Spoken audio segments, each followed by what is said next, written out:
నిరీక్షణకు ఆధారమైనప్పుడు ఇప్పుడు ఎంసెట్లో వాడికి 5 లక్షల ర్యాంక్ వచ్చింది. రూపాయి కదా 5 లక్షలు. ఆన్ని నువ్వు కోరుకున్న కాలేజీలో నీకు సీట్ వచ్చిద్దిరా అని చెప్తే దాన్ని నమ్మడానికి ఖచ్చితంగా విశ్వాసం కావాలి.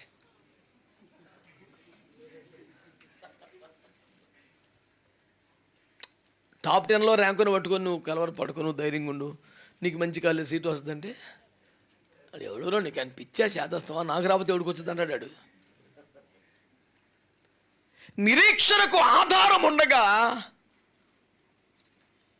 నువ్వు ఫెయిత్ని అప్లై చేయాల్సిన పరిస్థితి రాదు. అసలు నాకు నమ్మకం ఉందండి ఖచ్చితంగా సీట్ వస్తుందండి అంటే అసలు అది ఫెయిత్ కాదు. దాని ఒక జ్ఞానం అంటారు, అవగాహన అంటారు, నిశ్చయత అంటారు, దమ్ము అంటారు, ధైర్యం అంటారు.